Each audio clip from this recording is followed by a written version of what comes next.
Selesaikan di materi kedua, sub pembahasan yang kedua.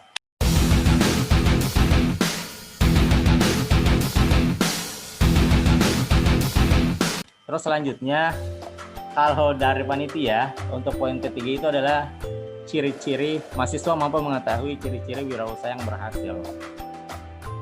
Ini agak susah ya. Kalau saya pribadi, kalau berbicara keberhasilan orang, kesuksesan orang itu relatif ya, akan berbeda sudut pandang kita memandang apakah orang itu berhasil atau tidak. Hanya kalau saya di sini mungkin kalau berbicara terkait dengan entrepreneur yang berhasil, saya kasih 3 poin saja. Adik-adik pastikan kalau misalnya adik-adik nanti punya usaha atau sekarang yang sedang menjalankan usaha, adik-adik harus mencapai P yang pertama. Jadi kalau biasa di kelas ya, saya selalu jelaskan ini. Itu ada 3 P di dalam bisnis. Ada profit, people, sama planet. Jadi kalau adik-adik nanti ada usahanya atau mungkin yang sedang menjalankan usahanya, pastikan ketiga hal ini tercapai. Kalau misalnya di awal-awal tidak tercapai ketiganya, paling tidak yang pertama apa? Adik-adik itu bisa mendapatkan profit.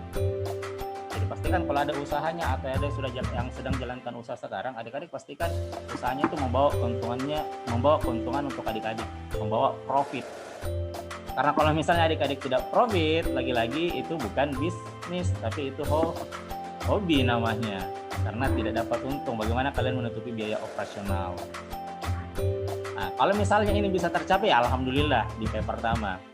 Nah, terus anggaplah adik-adik sudah tercapai ini. Silakan adik-adik fokus untuk ke 2 P yang selanjutnya, yaitu people dan planet. Nah, kalau misalnya adik-adik sudah dapatkan profit, coba fokus ke people lagi untuk mencapai tujuan itu. Apa yang dimaksud dengan people di sini?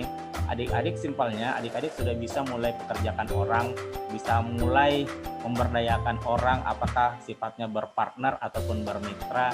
Adik-adik bisa meng-hire orang, membayar orang untuk bekerja sama adik-adik, ataukah mungkin adik-adik bisa memanfaatkan komunitas-komunitas pertanian, kelompok tani yang ada di sekitarnya kalau kita berbicara di agripreneur.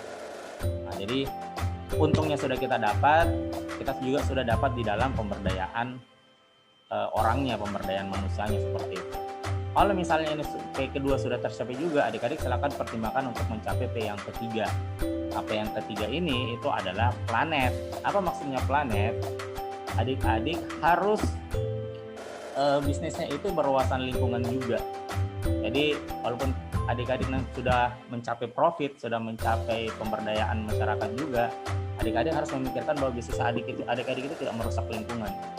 Jadi pastikan kalau misalnya di sini entrepreneur yang berhasil versi saya itu mencapai 3 P ini, profit, people, sama planet. Kalau tidak bisa tercapai ketiganya, pastikan dulu tercapai yang pertama untuk di awal, yaitu profit. Ya walaupun memang kesannya kayak duniawi sekali ya, cari keuntungan, cari uang, cari apa seperti itu. Ya tapi definisi dari bisnis itu sendiri kan memang untuk mendapatkan keuntungan ya. Jadi kalau misalnya tidak dapat untung ya bukan bisnis, lagi-lagi bukan bisnis namanya. Jadi pastikan P yang pertama tercapai dulu untuk kita bisa merangkum P yang lain.